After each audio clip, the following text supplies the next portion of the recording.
Nettanár, maradj kíváncsi, és fedezd fel a világ csodáit! Miért kellett újra gondolnunk a teret és az időt?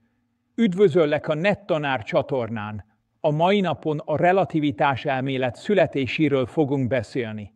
Arról a pillanatról, amikor a fizika úgy döntött, újraírja a valóság térképét. Kérlek, maradj velem, utána pedig beszélgessünk róla a komment szekcióban. Gondolj egy vasárnap délutánra a parkban. Lassan sétálsz, a gyerekek labdáznak, egy kutya elszalad melletted, és közben nézed, hogyan haladnak a felhők az égen. Egészen természetesnek tűnik, ha valami mozog, akkor annak van sebessége, és az idő telik. De vajon ugyanazt látod, ha a futópadon állsz, vagy ha egy gyorsvonat ablakából nézel ki? Na, épp ez az a kérdés, ami a modern fizika egyik legnagyobb forradalmát indította el. A klasszikus fizika, Newton és Galilei világa. Úgy gondolkodott a világról, mint egy nagy, véglegesen megrajzolt sakktábláról. A tér abszolút volt, az idő is. Minden eseménynek volt pontos helye és ideje. És ami még fontosabb, mindenkinek ugyanazt jelentette. Egy ütközés, egy leeső alma, vagy egy ágyúgolyó röppályája mind ugyanúgy történt, bárki nézte is. Galilei megfogalmazta a híres relativitási elvet. Ha egy hajó egyenletesen halad, akkor annak utasai nem tudják eldönteni, mozognak-e vagy állnak. Minden úgy történik, mintha a hajó nyugodna. Ez az elv évszázadokig működött. Csak hogy volt egy kis bökkenő. A fény nem úgy viselkedett, mint egy ágyúgolyó. Ha eldobok egy követ a vonatról, a Földhöz képest a külsebessége attól függ, milyen gyors a vonat és mekkora lendülettel dobtam el. Logikus, de a fény nem ilyen. Bárhogyan is próbálták mérni, mindig ugyanazt az értéket kapták. Körülbelül 300 000 kilométer másodpercenként. Mintha nem érdekelné, ki nézi. Ez annyira furcsa volt, hogy a tudósok először azt hitték, a mérési módszerekkel van a baj. Michelson és Morley híres kísérlete 1789-ben megpróbálta kimutatni a fényközeg, az úgynevezett éter hatását, de semmit nem találtak. És akkor jött egy fiatal, szabadgondolkodó zseni, Albert Einstein. Einstein azt mondta, mi van, ha a fénysebessége tényleg állandó, és nem a fény, hanem az idő az, ami rugalmas. Ez volt a döntő pillanat. Ő nem a fényt próbálta beilleszteni a klasszikus dobozba, ő a dobozt törte szét. Bevezette a speciális relativitás elméletet, amely két forradalmi állításon alapult. A fizika törvényei minden egyenletesen mozgó megfigyelő számára ugyanazok. A fény sebessége minden megfigyelő számára azonos, függetlenül attól, mozog-e a forrás vagy a megfigyelő. Ez elsőre furcsán hangzik, sőt valóságos ellentmondásnak tűnik. Mert ha minden relatív, akkor hogy lehet a fénysebesség abszolút? De pont ez az, ami miatt újra kellett gondolnunk, mit jelent az, hogy idő és tér. Képzeld el, hogy két ember egyszerre nézi egy villámcsapás fényét. Egyikük áll, a másik biciklizik. Einstein szerint előfordulhat, hogy az egyikük korábban látja a villámot, mint a másik. És ez nem technikai késlekedés, hanem maga az idő viselkedik így. Az események időrendi sorrendje tehát nem abszolút. Attól függ, ki honnan nézi őket. Ez durva, nem? Ezért mondjuk, hogy az idő nem univerzális metronóm. Nincs nagy, kozmikus óra, ami mindenhol ugyanazt az időt mutatja.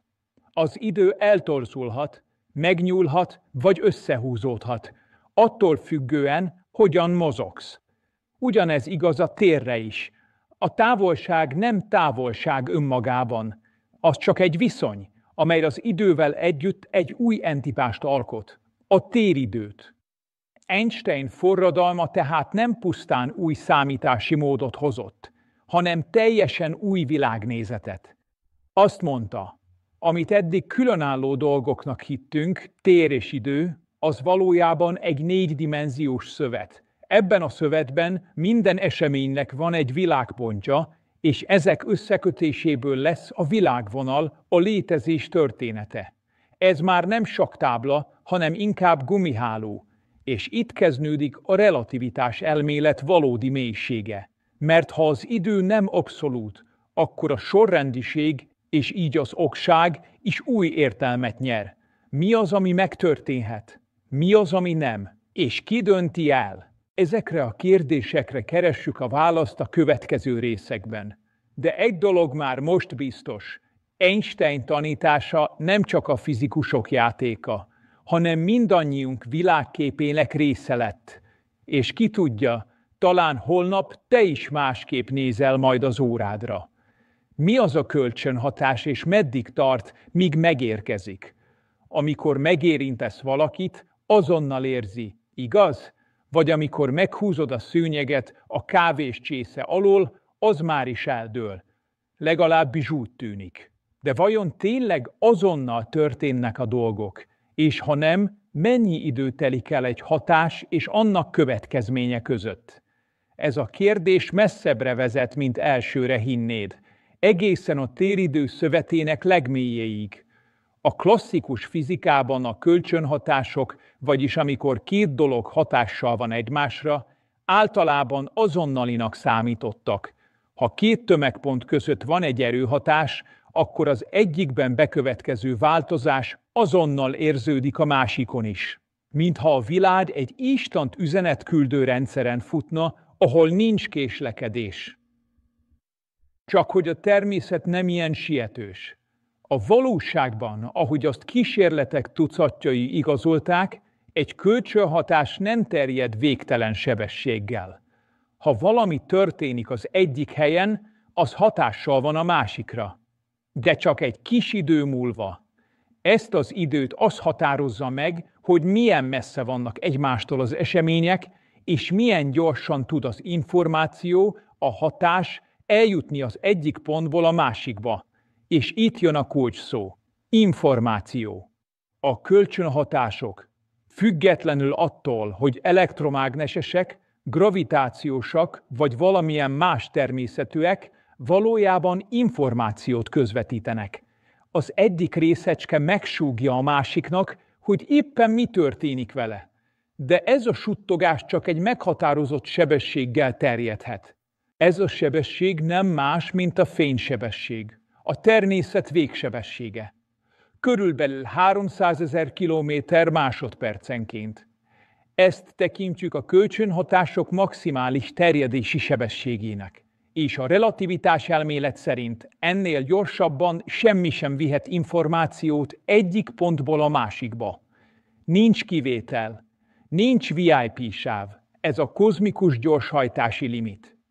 Na most gondolj bele, ha ez igaz, akkor például a gravitációs hatás sem terjedhet végtelen sebességgel. Ha eltűnne a nap, mondjuk egy varázslatos pillanatban megszűnne létezni, akkor a Föld még körülbelül 8 percig tovább keringene körülötte, mintha mi sem történt volna. Ugyanis ennyi ideig tart, míg a gravitációs hírek elérnek hozzánk. Ugyanennyi ideig tartana a fénynek is, hogy eljusson a naptól a Földig. Ez a felfogás teljesen új fényt vet a mechanikára. A hagyományos, vagyis a Newton-féle leírásban a kölcsönhatások egyenletei nem tartalmaztak késleltetést.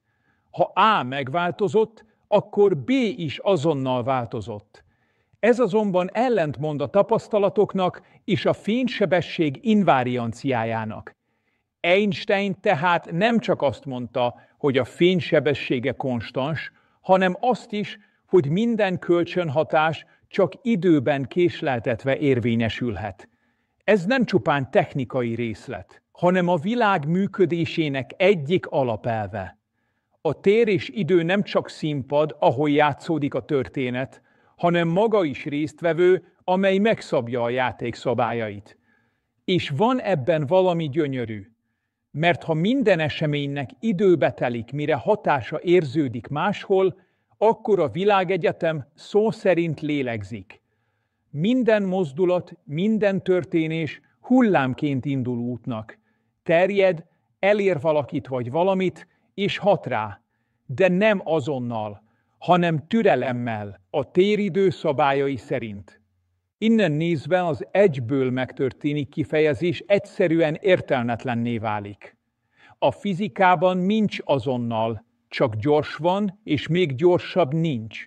És ez az apró késlekedés, ez a finom csúszás adja a relativitás elmélet egyik legmélyebb és legszebb tanulságát, hogy a világban minden kapcsolat időbe kerül.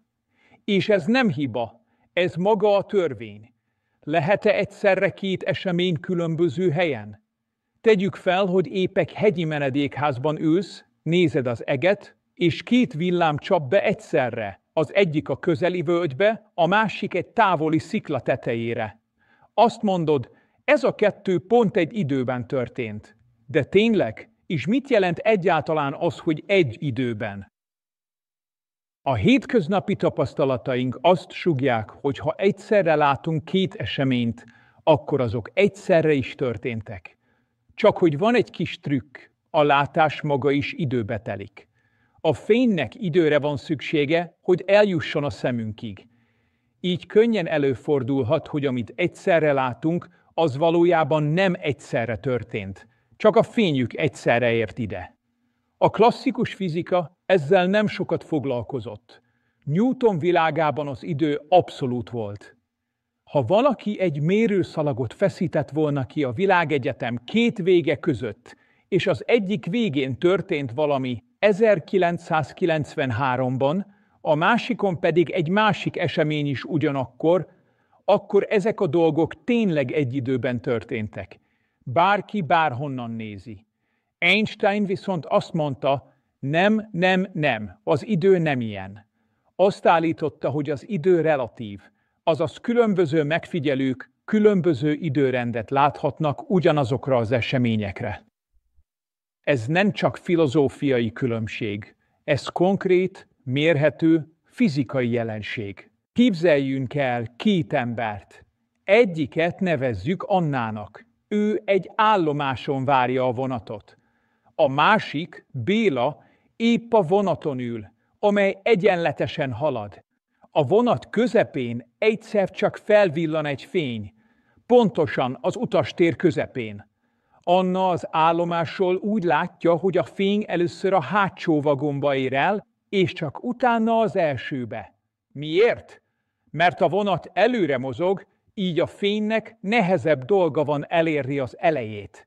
Béla viszont, aki a vonaton utazik, pont azt látja, hogy a fény egyszerre ér el az első és hátsó végéhez, hiszen szerinte a vonat nem mozog, minden nyugton van körülötte.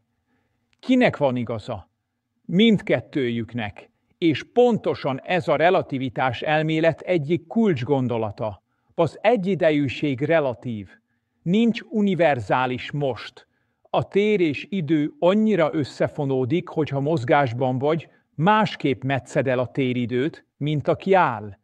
Olyan ez, mintha az univerzumban mindenki saját koordinátorácsot vinne magával, és az események időrendje ettől függne. Ez azt jelenti, hogy két esemény, amelyek egyik megfigyelő szerint egyszerre történnek, egy másik nézőpontból időben külön események lehetnek. Sőt, bizonyos esetekben az is előfordulhat, hogy az egyik megfigyelő szerint az A esemény előbb történt, mint a B, míg egy másik szerint fordítva. Ez így elsőre olyan, mintha a fizika megőrült volna, de csak addig, amíg rá nem jövünk, hogy ok-okozati kapcsolat csak akkor lehet két esemény között. Ha a köztük lévő intervallum időbeli, vagyis ha elég közel vannak ahhoz, hogy a fénynek lenne ideje egyikből eljutni a másikba.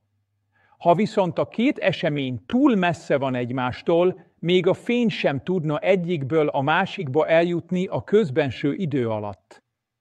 Ebben az esetben azt mondjuk, a két esemény egymáshoz képest térbeli viszonyban van, azaz nem lehet köztük ok-okozati kapcsolat. És ez a szigorú határ szabja meg azt is, mit tekinthetünk valóságnak. A most tehát nem univerzális. Ami itt most van, az máshol még a jövő, vagy már a múlt. Az idő nyílát nem a filozófia dönti el, hanem a fizika. És ez a nyíl minden megfigyelőnél máshova mutat. Ez nem pusztán érdekes, ez alapvetően átformálja a világképünket. Mert ha nincs abszolút egyidejűség, akkor minden megfigyelő a saját valóságát éli. Egy olyan univerzumban, ahol az idő nem diktál, csak alkalmazkodik. Mint egy táncos, aki mindig a zene ritmusához igazítja a lépését, de a zene hangereje attól függ, hol állsz a teremben. Így lesz a téridő nem csak a fizika színpada, hanem a legnagyobb főszereplője is. Mi az az intervallum, és miért fontosabb, mint maga az idő? Képzeld el, hogy két esemény történik. Az egyik egy durranás a park másik végén, a másik pedig egy fényfelvillanás közvetlenül melletted. Te látod mindkettőt, de vajon egy időben történtek, vagy csak úgy tűnik? És ha valaki más, mondjuk egy mozgó buszból nézi ugyanezt, ő is ugyanezt tapasztalja? Einstein válasza egyértelmű. Nem. A tér és az idő, amiket külön kezeltünk évszázadokon át, valójában egy közös szövet részei, ezt nevezzük téridőnek. És ebben a négydimenziós világban az eseményeket nem egyszerűen távolsággal vagy idővel jellemezzük, hanem egy különleges mennyiséggel, az intervallummal. Az intervallum egy olyan távolság, amely figyelembe veszi az idő és a tér kapcsolatát. Olyan, mintha a világ eseményeit egy 4 tengelyes koordinátorrendszerben ábrázolnánk. 3 tengely a térbeli irányokat mutatja, előre-hátra, jobbra-balra, le-fel, míg a 4. tengely az idő. Ha 2 esemény közti távolságot akarjuk megmérni ebben a rendszerben, nem elég csak a térbeli elmozdulást figyelembe venni.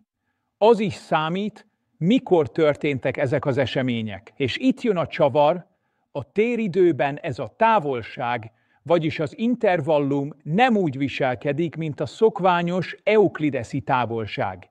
A tér és idő között ellentétes előjellel történik az összesítés.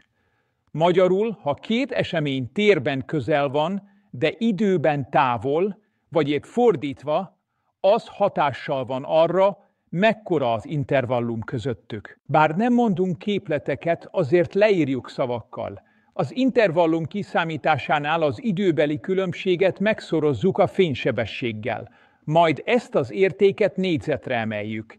Ebből kivonjuk a térbeli távolság négyzetét.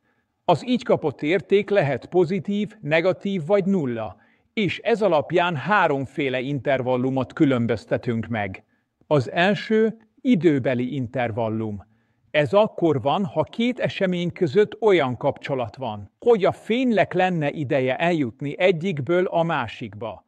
Például, ha egy lámpa felvillan, és pár pillanattal később látod a fényét. Itt lehetséges ok-okozati kapcsolat. Az egyik esemény hatással lehet a másikra.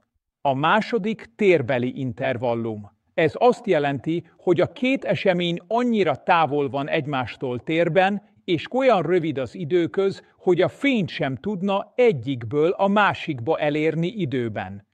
Tehát fizikai kapcsolat nem lehet közöttük.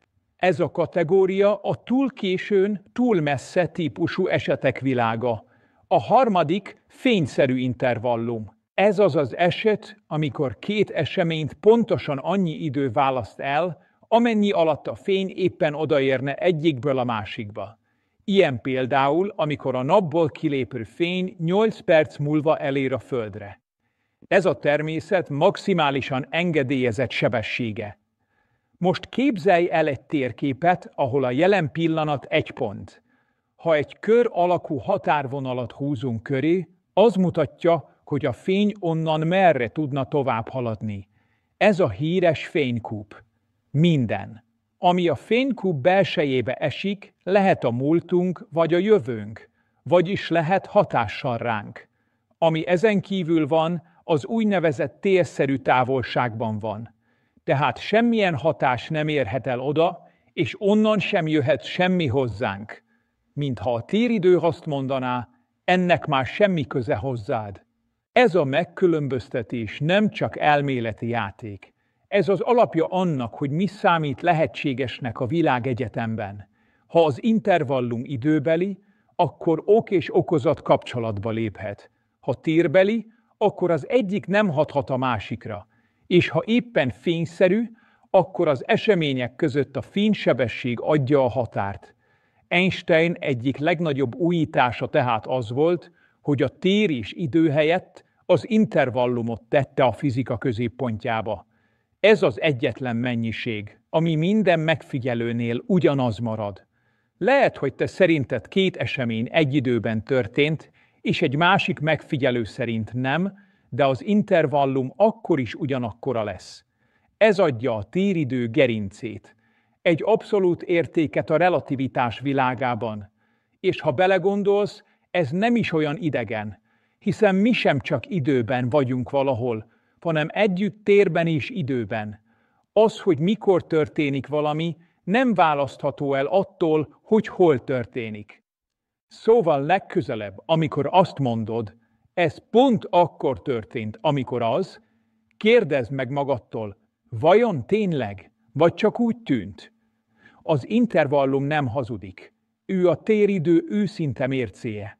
Hogyan látják az eseményeket a különböző megfigyelők? Képzeld el, hogy egy hosszú peronon állsz, és egy gyors vonat suhan el előtted. A vonat közepén egyszer csak fennlobban egy fényvillanás. Mondjuk, valaki leejtett egy vakuval felszerelt fényképezőt, ami a padlón aktiválódik. Az utasok szerint a fény egyformán terjed előre és hátra, és egyszerre éri el a mozdony orrát és a hátsó vagont. De te, aki kívülről nézed ezt, valami egészen más tapasztalsz.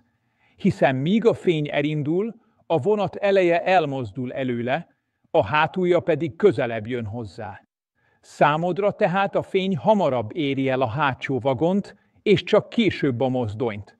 Ugyanaz az esemény, ugyanaz a fényvillanás, mégis két eltérő megfigyelés, és egyik sem téves. Mindkettő igaz, a saját nézőpontjából. Ez nem varázslat. Ez a Lorentz-transzformáció következménye, ami a speciális relativitás elmélet alapvető szerszáma. Segítségével kiszámolhatjuk, hogy ha valami történik az egyik megfigyelő rendszerében, mondjuk az álló peronon, akkor hogyan néz ki ugyanaz az esemény egy másik rendszerben, például a mozgó vonaton. A klasszikus fizika ehhez egy egyszerű receptet használt. Ha a vonat 20 km/h sebességgel megy, és valaki benne előrefelé labdát dob ugyanekkora sebességgel, akkor kívülről nézve a labda 40-nel halad. A sebességek összeadódnak. Ezt hívták Galilei-féle transzformációnak, de a fénysebességnél ez nem működik. Ha egy vonatról előre világítunk fénnyel, az kívülről nézve sem halad gyorsabban. Akármilyen gyors a vonat, a fény mindig ugyanúgy terjed. Körülbelül 300 000 km/másodpercenként. Ez volt az a rejtély, amit Einstein oldott fel. A Lorentz-transzformáció pontosan azt mutatja meg, hogyan kell átszámítani a tér és idő koordinátáit, hogy a fénysebesség minden rendszerben ugyanannyi maradjon. Mit jelent ez a gyakorlatban? Például azt, hogy az idő lelassulhat, ha egy megfigyelő gyorsan mozog. Ezt nevezzük idődilatációnak. A mozgó órák lassabban járnak a külső megfigyelőhöz képest. Vagy hogy egy mozgó tárgy, például egy vonat, rövidebbnek tűnik annak, aki kívülről nézi. Ez a hosszúságkontrakció. Nem azért, mert összepréselődik, hanem mert a tér és idő mérései a mozgás miatt másképp illeszkednek. És ezek nem elméleti játékok. A Lorentz-transzformációk alapján működik a részecskefizika, a műholdas navigáció, sőt még az okostelefonod térképe is. A műholdak például nem csak a gravitáció, hanem a saját mozgásuk miatt is másképp érzékelik az idő múlását. A GPS rendszerbe ezért be kell építeni az Einstein-féle korrekciókat, különben pár nap alatt kilométeres hibák jönnének létre. A Lorentz-transzformáció egyik legszebb tulajdonsága, hogy nem egy kiváltságos rendszer mellett dönt. Nincs olyan megfigyelő, aki az igazi valóságot látja. A relativitás elv szerint minden egyenletesen mozgó rendszer egyenrangú. Nem számít, hogy te ülsz a vonaton, vagy a peronon állsz. Mindkét nézőpont ugyanannyira jogosult. Persze, ha két megfigyelő mást lát, akkor felmerül a kérdés, kinek van igaza? És itt jön Einstein zsenialitása. A válasz mindkettőnek, mert nem a látvány hazudik, hanem a mi elvárásunk, hogy léteznie kell egyetlen objektív idősornak, ami mindenki számára ugyanúgy telik. A Lorentz-transzformáció arra tanít, hogy az igazság nem egy pontban van, hanem egy rendszerben. És ez a rendszer mindig együtt mozog veled. A tér és az idő tehát nem független mércék, hanem egymásba fonódó dimenziók. Amikor a megfigyelő mozog, nem csak máshol van, hanem másképp metszi el a világ eseményeit. Ahogy egy ferdekés másképp szeli ketté a tortát, mint egy egyenes. Ez nem filozófia, ez matematika. És mégis valahogy elképesztően emberi is. Mert azt üzeni, nincs kiváltságos nézőpont. A valóság sokszínű, és ha jól értjük a szabályait, minden nézőpont összeilleszthető egy közös téridő moziban. Egy mozi, ahol minden néző másik jelenetet lát. És mégis ugyanaz a történet játszódik. Tényleg rövidül a vonat, és késnek az órák. Elsőre talán viccesen hangzik, de tényleg ez történik. Ha egy vonat elég gyorsan halad el melletted, nem úgy értem, hogy 140-nel a déliből kifelé, hanem mondjuk majdnem a fénysebességgel, akkor nem csak suhan, hanem összemegy. Igen, fizikailag rövidebbnek tűnik. És ha a mozdonyvezető karóráját figyelnéd, azt is látnád, hogy az bizony lassabban jár. Nem elromlott, csak másik világban van. Ez az, amit úgy hívunk hosszúságkontrakció és idődilatáció. Einstein relativitás elméletének legismertebb és leglátványosabb következményei. És bármilyen furcsán is hangzik, ezek nem trükkök vagy illúziók, hanem valódi fizikai jelenségek. Kezdjük a hosszúságkontrakcióval. Képzeld el, hogy egy rakétában ülsz, ami közel fénysebességgel száguld.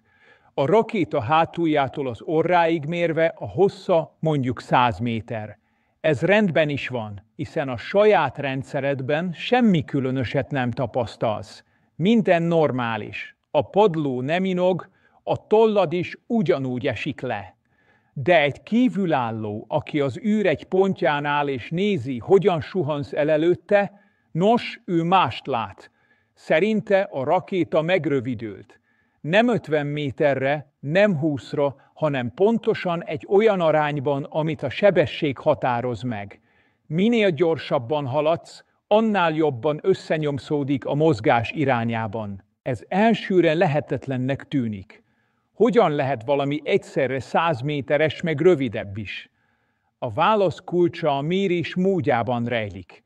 Amikor valaki méri egy mozgótárgy hosszát, akkor az elejét és a végét egy időben kell rögzítenie.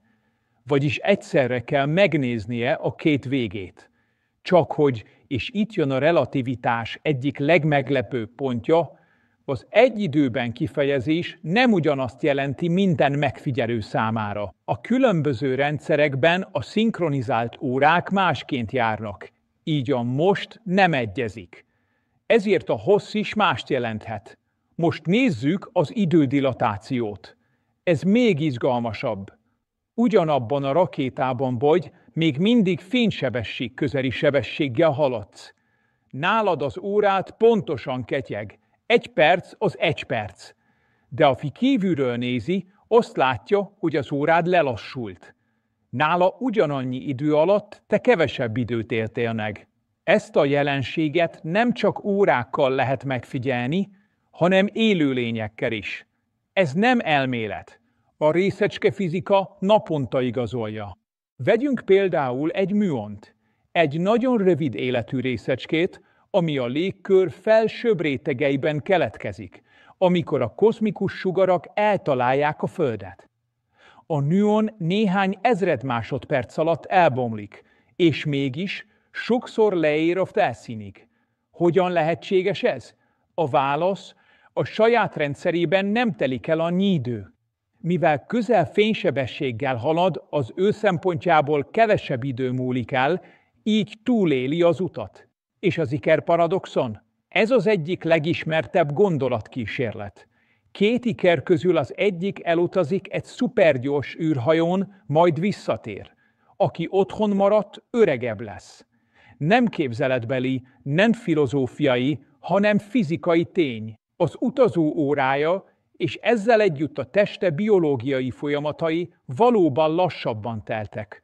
A visszatérő iker fiatalabb, és ha lenne egy mérőeszközöd, ami ezt pontosan követi, akkor nem csak elméletként létezne, hanem mérhető különbségként is. De akkor ki csal? Ki az, aki ténylegesen lassabban haladt az időben? Itt jön be a finomság. Az idődilatáció csak akkor működik szimmetrikusan, ha két megfigyelő egyenletesen és egyenrangúan mozog egymáshoz képest. Az ikerparadoxonban viszont az egyik visszafordul, tehát gyorsul, irányt vált, nem egyenletes a mozgása. Ez a különbség törli a szimmetriát. Így nincs ellentmondás. Az utazó órája valóban kevesebbet mutat a végén. Amit ezek a jelenségek megmutatnak, az egyszerre bizarr és gyönyörű. Az idő és a tér nem abszolút, nem olyan, mint egy nagy fali óra és egy hatalmas mérőszalag, amit Isten lenyújtott az égből. Ezek a fogalmak relatívak, és attól függenek, hogyan mozogsz a téridőben. És a legjobb rész?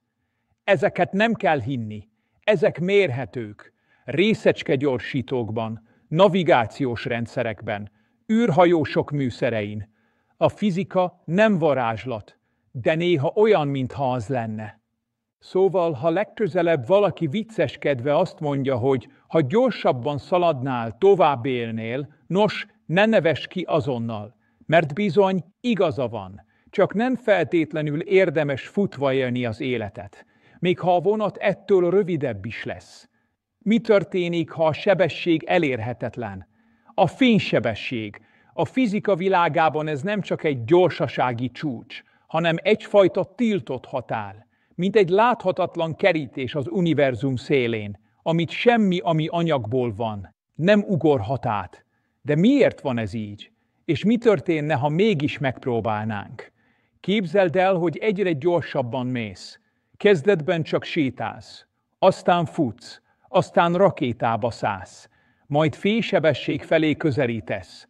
Mit tapasztalsz? A tömeged, legalábbis mások szerint, egyre nagyobb lesz.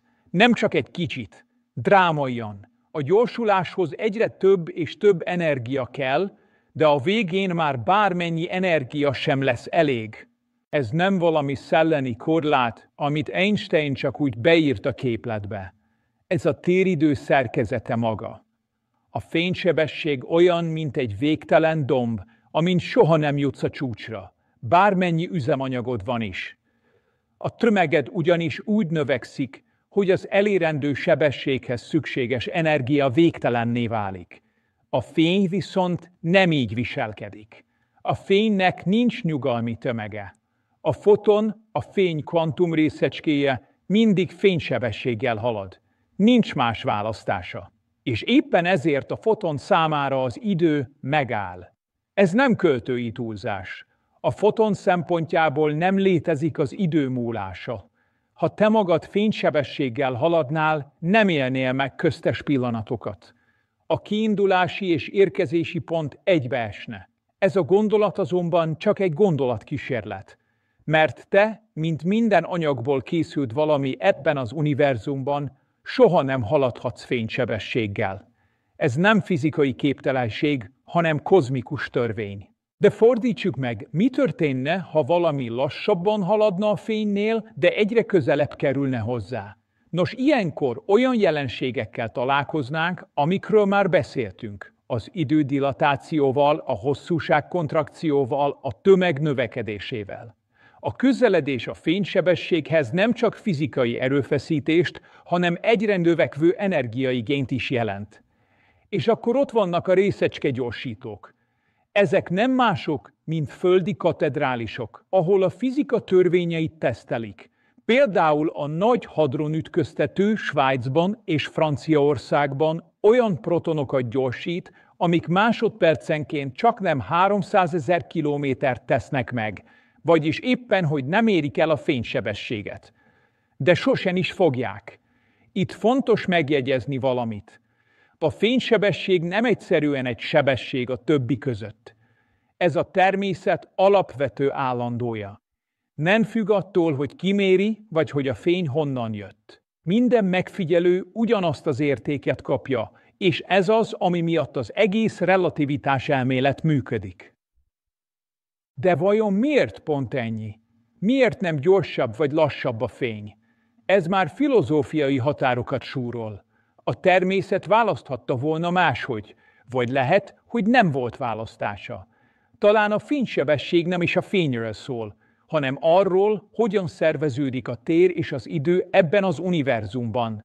A fénysebesség mintha nem is egy jármű lenne, hanem inkább egy kozmikus metronóm, ami diktálja az egész világegyetem ütemét. És te ebben a ritmusban létezel. A szíved, az órád, a gondolataid mind ebbe az univerzális dallamba illeszkednek. Szóval, amikor legközelebb ránézel a fényre, ami belép az ablakon, gondolj bele, hogy ez az a dolog, ami soha nem öregszik, ami mindig mozgásban van, ami a világ leggyorsabb futára, és mégis sosem képes elérni hozzád az időt, amit te élsz meg. A fény határai nem csak fizikaiak, filozófiaiak is, és velük együtt a saját határaink is. Miért torzul az idő mozgásban és gravitációban? Tegyük fel, hogy van egy ikerpár.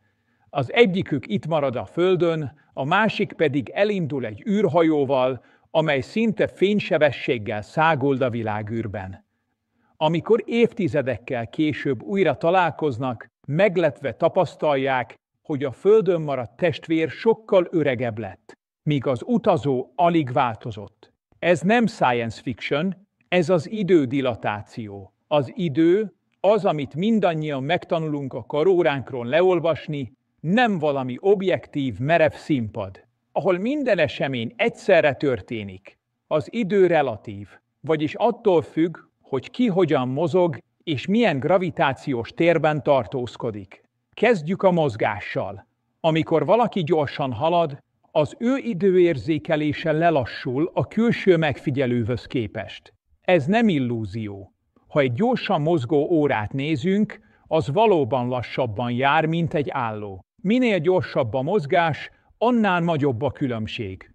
És ha valaki fénysebesség közelében utazik, az idő szinte teljesen megfagy számára. Ez volt az előző fejezetünk ikerkísérletének lényege. De van egy másik, még mélyebb réteg. A gravitáció is képes meghajlítani az időt. Ha valaki egy erős gravitációs mezőben, például egy fekete lyuk közelében tartózkodik, ott az idő szintén lelassul.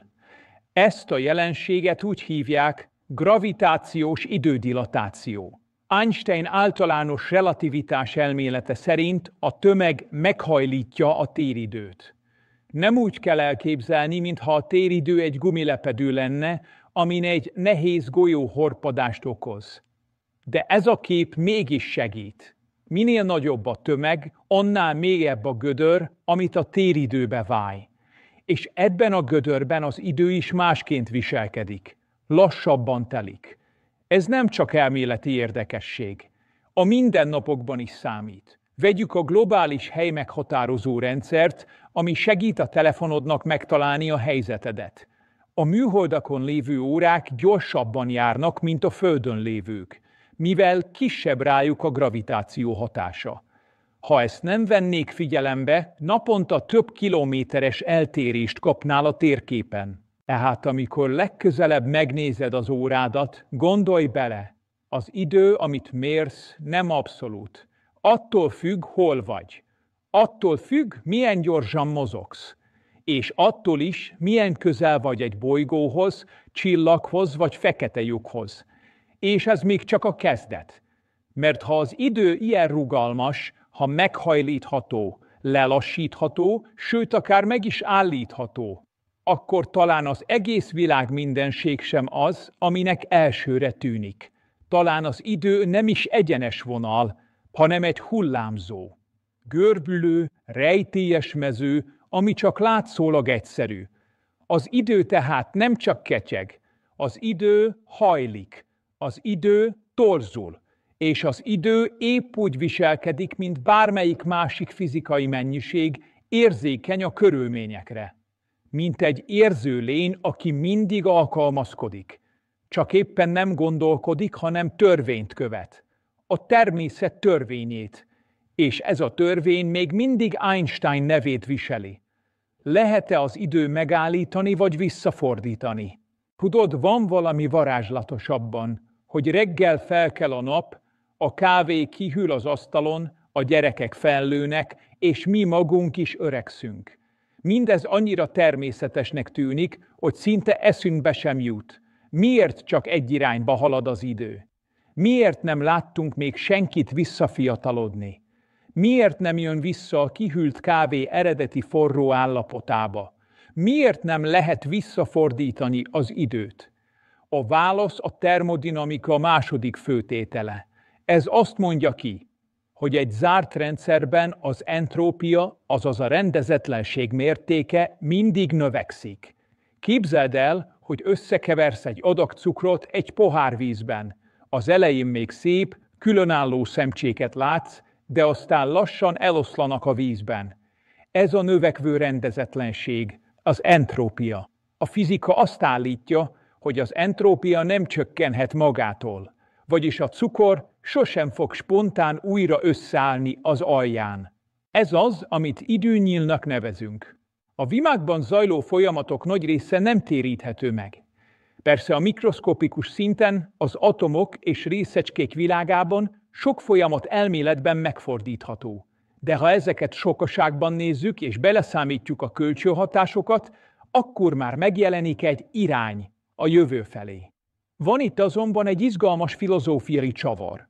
Az idő megfordíthatósága nem feltétlenül fizikai lehetetlenség, hanem statisztikailag rendkívül valószínűtlen esemény. Elvben megtörténhetne, hogy egy csésze forró kávé magától újra felforrósodik, miközben a környezet lehűl, de ez annyira valószínűtlen, hogy a világegyetem teljes élettartama alatt sem fordulna elő. Na de mi van az idő megállításával? Nos, itt megint visszatérünk a relativitás elmélethez. Ahogy közeledünk a fénysebességhez, az idő a külső megfigyelő számára egyre lassabban telik az utazó szemszögéből nézve. Egy fekete lyuk eseményhorizontján pedig elméletileg az idő annyira lelassul, hogy megállni látszik a külvilág számára. Az utazó nem érzékeli ezt, de a kívülálló számára úgy tűnik, mintha megfagyott volna az idő. Egy másik elképzelés szerint a világegyetem távoli jövőjében, amikor az entrópia már maximális lesz, amikor minden energia egyenletesen oszlik el, nem lesz több mozgás, változás vagy különbség, az idő maga is elveszíti jelentését. Nem azért, mert megáll, hanem mert nem lesz már semmi, ami változhatna. És ha semmi sem változik, akkor nincs idő sem, mert az idő a változás mérőszáma. És mi van az időutazással?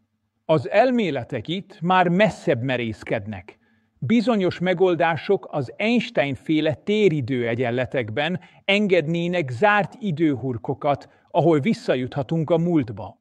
De ezek mind rendkívül kényesek, instabilak, és egyáltalán nem biztos, hogy megvalósíthatók.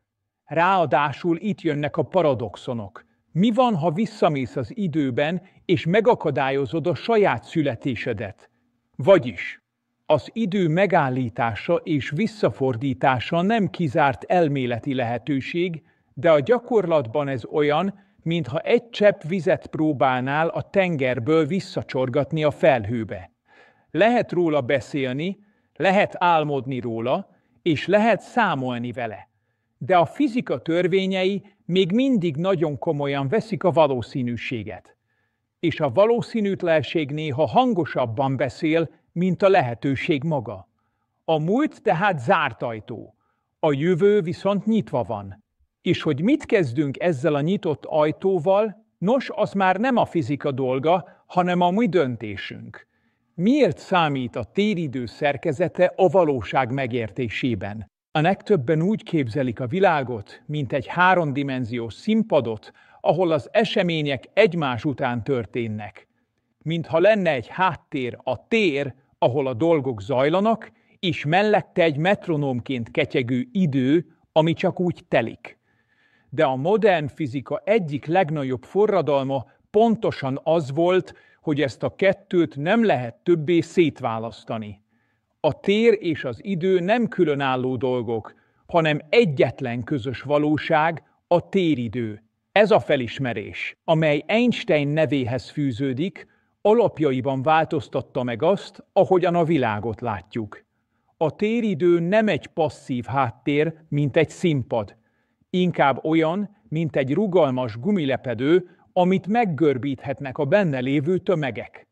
Ha egy bolygó vagy egy csillag jelenik meg rajta, az nem csak elfoglal helyet, hanem torzítja is ezt a lepedőt.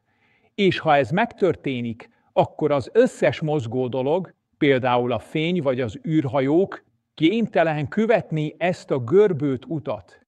Ez nem csak egy szép elméleti kép, kísérletileg igazolták. A nap körül elhajlik a csillagok fénye, pontosan úgy, mintha valóban meghajlítaná a téridőt. Az órák másként járnak a hegyek tetején, mint a tengerszinten. Az egész GPS, azaz a globális helymeghatározó rendszer is csak azért működik, mert pontosan figyelembe vesszük a téridő görbületét a műholdak pályáján. De van itt egy mélyebb, filozófiai réteg is. Ha a téridő maga a valóság szövete, akkor minden esemény, múlt, jelen és jövő valahol már létezik benne. Ahelyett, hogy az idő folyamatosan keletkezne, a téridő modell szerint inkább olyan, mint egy térkép. Minden pontja ott van, csak mi haladunk rajta végig, mint egy kis bogár. Az, hogy nyust van, csupán a mi nézőpontunk. Ami számunkra jövő, az valaki más számára már múlt lehet, attól függően, hogyan mozog a téridőden. Ez a gondolat szinte hátborzongató. Olyan, mintha az egész életünk, sőt az egész világegyetem története egy hatalmas, 4-dimenziós könyvben lenne leírva. Mi pedig lapról lapra haladunk benne. Az idő nem tűnik el, csak másik oldalon van, és ez még nem minden. A téridő nem csak görbülhet, hanem változhat is. Az univerzum tágulása, a fekete lyukak, a gravitációs hullámok, ezek mind a téridő dinamikus viselkedésének következményei. Olyan ez, mintha a valóság alapja nem egy szilárd kő, hanem egy lüktető, hullánzó szövet volna, ami időnként megrándul, megcsavarodik, vagy akár leszakad egy fekete lyuk belsejében. A téridő tehát nem csak a világ színpada, ő maga a világ. Minden, amit érzékelünk, minden, amit tapasztalunk, ebben a szövetben zajlik. És minden, amit még nem értünk, például a sötét energia, a gravitáció kvantumos szerkezete, vagy az idő születése valószínűleg szintén ennek a téridőnek a mélyebb megértésén múlik. Ezért számít a téridő szerkezete. Nem egy háttérdíszlet, hanem maga a valóság, az a szőttes, amelyben az egész történetünk benne van. Attól a pillanattól kezdve, hogy megszülettünk, egészen addig a pontig, ahol már nincsenek események, csak csend és görbület. Köszönöm, hogy ma is velem tartottál ezen az elmélyülős, de remélhetőleg izgalmas utazáson a téridő szövetébe. Ha van gondolatod, kérdésed, vagy egyszerűen csak szeretnél hozzászólni, írd meg a kommentek között. Nagyon kíváncsi vagyok, te hogyan képzeled el a világ működését azután, amit most hallottál. Ha tetszett, amit hallottál, és szívesen lennél része ennek a közösségnek, akkor nézd meg a csatornatagság lehetőségét is. Ezzel nem csak támogatod a munkámat, de exkluzív tartalmakhoz is hozzáférhetsz. És ne felejts el feliratkozni. A kis harangikon pedig segít abban, hogy ne maradj le a következő tudományos kalandról sem. Ha pedig még marad benned kíváncsiság, nézz szét a csatornán, mert rengeteg más érdekes videó vár. Legyen szó kvantumfizikáról, történelemről, vagy éppen a tudat rejtelmeiről. Találkozzunk a következő videóban. Addig is maradj kíváncsi, és fedezd fel a világ csodáit. Nettanar, stay curious and discover the wonders of the world.